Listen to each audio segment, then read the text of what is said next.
Paqja e Ukrainës mund të firmoset në Vatikan. Presidenti Trump e tha këtë jo më larg se një ditë më parë, ndërsa njoftonte fillimin e një ere të re që ndoshta mund të jap fund konfliktit në zemër të Europës, duke paralajmëruar atë që nisi në sallën e Bazilikës së Shëmpjetrit, kur ul në karrige përballë Zelenskit dhe u pajtua në atë që ka filluar të quhet si mrekullia e Franceskut. Sigurisht Papa i ri, i pari amerikan, i ka dhënë sërish një dimension të fortë politik selisë së shenjtë, që ishte zbehur që prej kalimit në amshim të tashmë shenjtit Papa Wojtyla në vitin 2005. Dy papët e tjerë u fokusuan më shumë në çështjet e kishës, e cila ndër vite u godit dhe nga një krizë skandalesh, por edhe shpirtërore. Benedikti ishte njeriu i dogmës, i fesë, pra i rikthimit besimit më shumë te kisha se sa te Zoti, ndërsa Francesku ishte papa i thjeshtë i makinës elektrike dhe i këpucëve të zeza.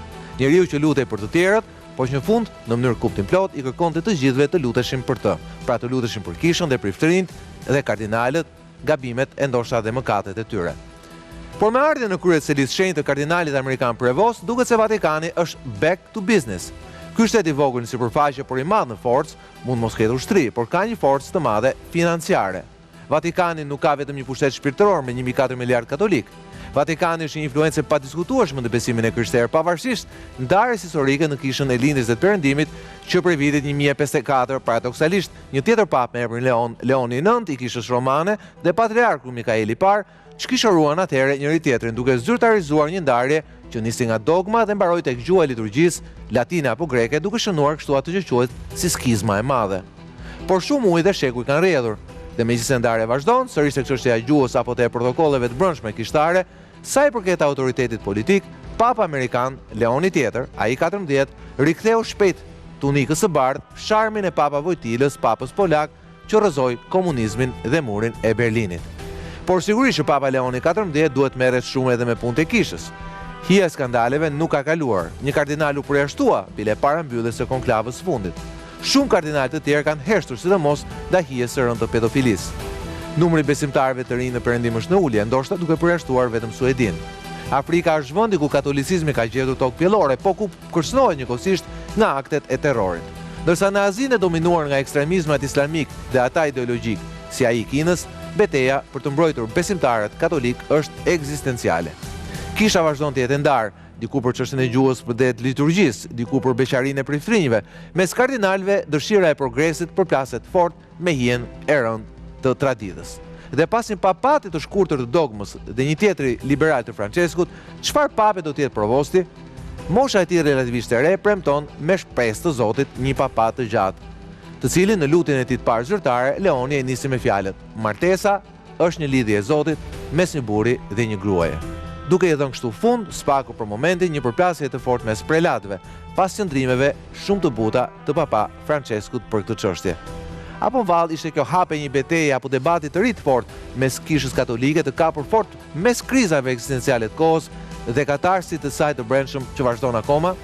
Habemus papam, po çfarë pape në fakt do të kemi me Leonin e 14? Për këtë do të flasim sonte. Sigle.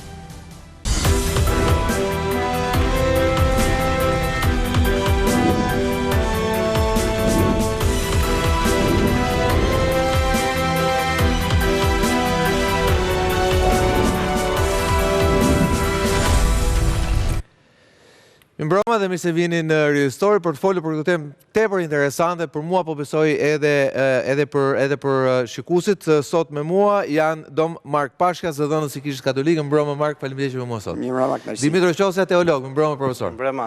Dritan Noti, profesor. Mbrëma profesor, faleminderit që me mua sot. Mbrëma Knaqësi për këtë. Kolegu im Artur Nure. Mbrëma Artur. Mbrëma. Dhe nga larg po e kemi afër të fundit, por jo nga rëndësia, Ylli Doçin, pastor Ylli Doçin. Përshëndetje pastor, faleminderit që jemi me ne sot. Përshëndetje, faleminderit. Atë do doja ta nisja me ty. Çfarë pape do kemi me Leonin e 14?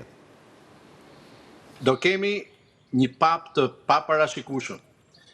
Unë besoj që ky është një pap shumë inteligjent, shumë i aftë, që është rritur në një kishë që është në minorancë në Amerikë, sepse në Amerikë kemi 60% protestant dhe 24% katolik, e megjithatë nënkupton një fuqi të veçantë për t'i bërë ballë teologjikisht apo edhe kulturalisht një hegemonie të tillë protestante.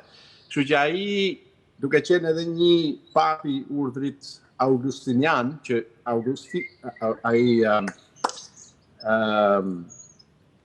Augusti Hippos është një nga teologët kryesor për protestantët. Ai na njeh ne shumë mirë dhe do të jetë për mendimin tim, unë si protestant jam pak i merakosur se kam frikë që rrjedha nga protestantët te katolikët do rritet me këtë. Jemi brenda familjes. Do shkoni drejt bashkimit, drejt ribashkimit. Brenda familjes. Nuk e di, por është një papë jashtëzakonisht i aftë, besoj që është i paparashikueshëm në kuptimin që ai do mbaj ato që i pëlqejnë nga Papa Francesku për shembull, por do të eci në rrugët e tij origjinale. Një tjetër gjë befasishme për shembull ishte që tha për kufizimin woke në Amerikë për shembull, konservatorët nuk e duan woke culture. Kurse ai e përkufizoi vetë se çfarë do me thënë woke, edhe tha let's go woke. Kështu që në këtë kuptim besoj është jashtëzakonisht i aftë, inteligjent, i paparashikueshëm dhe për mendimin tim për katolikët do jetë një avantazh shumë i madh. Faleminderit pastor. Atëherë, me që pastori flet nga Amerika dhe përmendi Amerikën, zoti Qosja do jetë pra është papa i parë amerikan në historinë e papatit roman. Por është amerikan sa Donald Trump apo si Donald Trump? Ende nuk mund të themi sa do të jetë në lidhje me këtë përsa i takon origjinës. Ne dim që Vatikani është një institucion shumë i rëndësishëm në historinë e njerëzimit. Tani sa për zgjedhur një pap i ri, i cili në deklaratat e tij, në fjalimet e tij, ka treguar se do të jetë një pap i dialogut, një pap i hapur, një pap i cili do të marrë përsipër një rol të rëndësishëm përballë krizave të ndryshme të njerëzimit. Ne shpresojmë të gjithë si komunitetet krishtera, besoj se dhe përtej komuniteteve të krishtera, shpresojmë që të ruaj edhe linjën e papës ndjer Franceskut, i cili edhe ai tregoi se ishte një pap shumë i rëndësishëm në historinë e njerëzimit, duke treguar një zë i fuqishëm ndaj të dobtëve, ndaj të marginalizuarve. Shpresojmë që edhe ky pap ta ketë parasysh këtë aspekt, por sigurisht edhe sfidat e tjera të cilat ai i merr përsipër, që të flasi edhe të përcjelli shqetësimet e kohës së sotme. Çdo pap patjetër ka dhe individualitetin e tij, personalitetin e tij dhe duke i harmonizuar besoj të gjitha këto, shpresojmë, besojmë dhe duhet të lutemi të gjithë për njerëz të tillë. Ata që janë besimtarë. Patjetër, ata që janë besimtarë, por jo vetëm, çdo njeri mendoj se ka nevojë, lutja është një urim. Domethënë nuk është thjesht. Quaj e urim atëherë. Ti që s'beson quaj e Jo, urim. unë jam besimtar, nuk jam jo besimtar. Lutja është edhe një urim, pra urojmë dhe prandaj themi duhet të lutemi, të urojmë të gjithë që të jetë një pap që t'i përgjigjet sfidave të njerëzimit ku ne jetojmë. Mark, Kjo për të mirën e të gjithëve. E vërtet, Mark, duke vazhduar diskutimin tonë, në fakt, ne kishim pak titullin pak më parë Papa Amerikan dhe Pax Americana. Pax Americana është, le temi, ajo që i temi pas luftës së dytë botërore, pra ideja që ndërhyrja amerikane vendosi një farë ekuilibri botëror dhe ruajti paqen botërore. Sigurisht që ajo që ndodhi në ditën e funeralit Papa Franceskut tregon që situata e re, apo ajo që temi situata e re brenda Vatikanit solli zgjedhjen e prevostit për pap. Pse? Sepse po cilësohet pra themi mrekullia e Franceskut, ideja që në ditën e funeralit tij në Bazilik, Trumpi dhe Zelenski u pajtuan dhe jo vetëm që u pajtuan, po menjëherë themi pati një zhvillim të menjëhershëm të rëndësishëm sa i përket arritjes paqes në Ukrainë. Dhe duket sikur prevosti themi nuk kerdhi rastësisht në krye të Vatikanit. Duket që pas një papati shumë njerëzor, down to earth, pra me këmbën në tokë, me këpucë e zeza, shumë human, por jo thellësisht diplomatik, siç jemi mësuar ne ta shohim Vatikanin, duket se Vatikani është back to business. Pra, le themi, mua nga ajo foto unë kuptova që ai që do të ishte papi i ri nuk do të ishte Tagle që u fol, pra nuk do të ishte Pizzapalla pra një kumend shpirtëror i Jeruzalemit, po do ishte njëri politik. Me thënë drejtë mendova që do të ishte Parolin, po le themi dhe prevosti duket e njëjta prerje. Pra duket një pap, një kryetar shteti një krye diplomat, jo thjesht një baba shpirtëror i katolikëve. Në fakt, për ato që njohin strukturën e zgjedhjes së papës, siç është struktura kongregacioneve, që është para konklava. Dhe konklava kuptojnë edhe dinë shumë mirë që prevost nuk është fryt i një zgjedhje politike që shpeshherë interpretohet.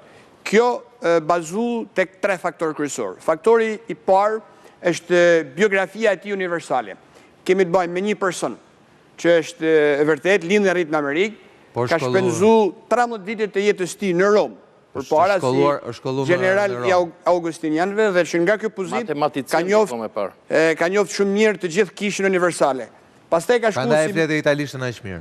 ka shku si misionar në Peru, dhe çka është më rëndësishme, një nga vendet më katolike në botë, një nga vendet më katolike dhe më të varfra, dhe pastaj është rikthyer në Vatikan si kreu një prej dikasterëve më të rëndësishëm të Vatikanit, siç është ai i peshqvive që ju me drejtë e keni pasqyruar. Do të thotë, produkti prevost nuk është një produkt amerikan që bëhet pap, por është produkt i universalitetit të kishës, me të cilën disiplina aktuale e organizimit të kishës mbizotron.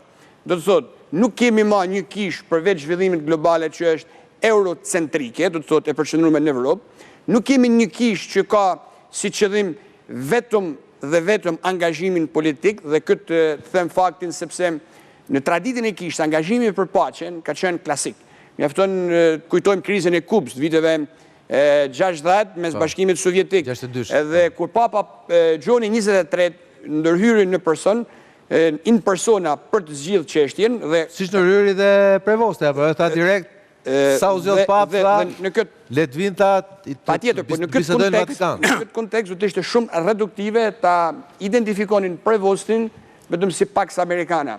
Dhe gjaja e dytë që është shumë e rëndësishme nëse shikojmë me krejt biografinë e kardinalit Prevost, është fakti që këtë e kam edhe nga burime mia personale, burime të mbrëmshme, po themi në sensin të informacioneve që kemi brenda kishës, është një prej personave që njeh në realitet krejtësisht strukturën e i peshqvive në mbar botën.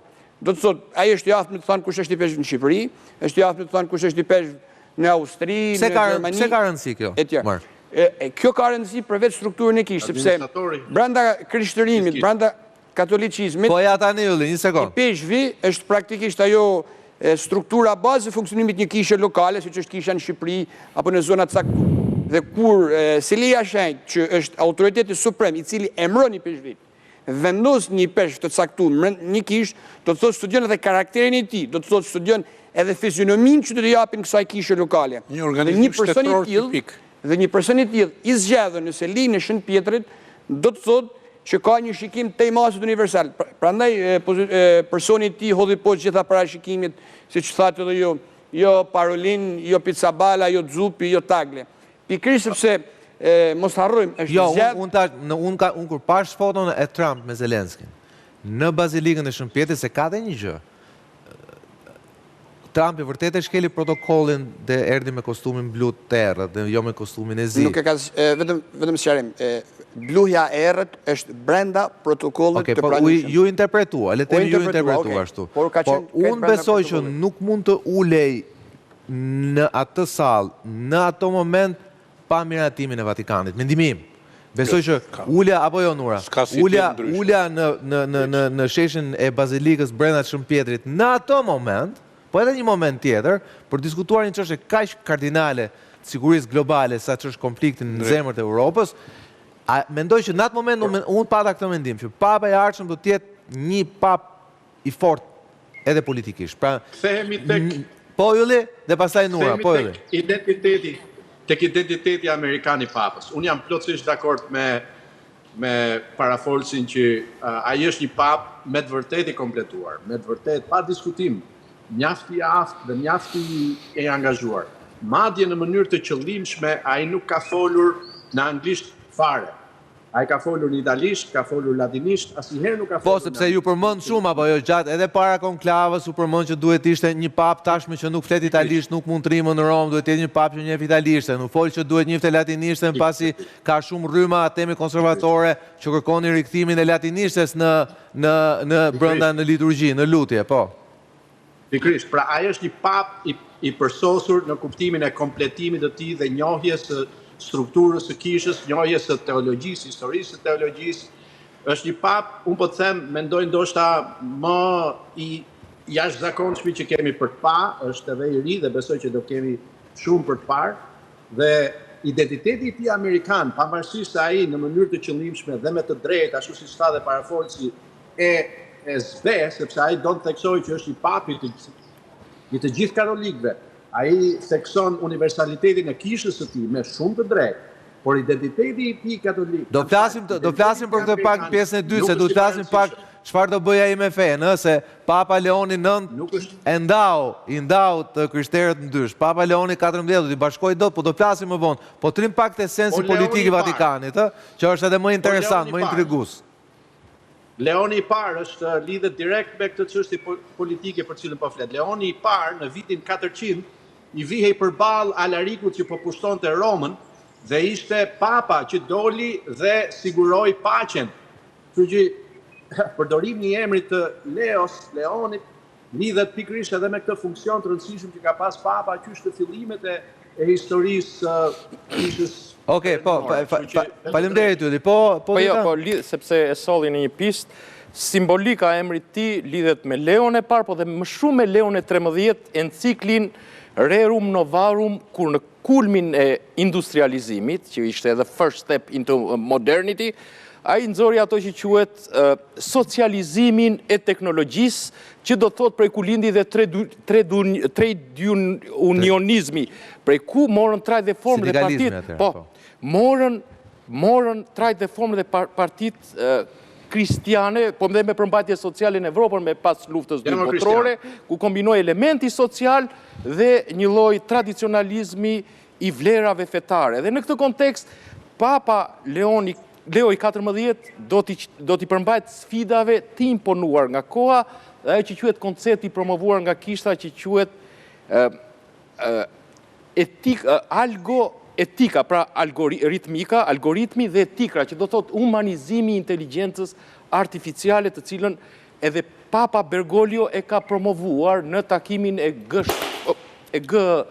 G7-ës, pra si një doktrinë e re që quhet për humanizimin e njerëzimit, kurse përsa i përket qëndrimeve politike dhe geopolitike, u përmend jo më eurocentrizmi, po kjo lidhet edhe me hartën e vetë të katolicizmit, aksi i gravitetit nuk është më posh nga veriu në drejtim të jugut dhe ka rreth 290 milion katolik në Evropë, kurse pjesa tjetër janë Amerikën Latine, në Azi, në Afrikë, rritje eksponenciale, por nuk shumë pak janë në lindjen e mesme që ka qenë dhe ajo burimi kryesor i katolicizmit. Këtu pasaj kemi konceptin e jugut global dhe Vatikani si rjedhoj e influencës historike që ka pas, po dhe promovimit e një lloj neutraliteti, përsa i përket sfidave globale, kërkon që të ketë rolin e misionarizmit për zgjidhjen e krizave madhore të kohës tonë, dhe këtu ai fokusohet dhe te jugu global, që është një koncept, rrisin marrëdhënie ndërkombëtare, i cili vetë definohet, vetë përkufizohet...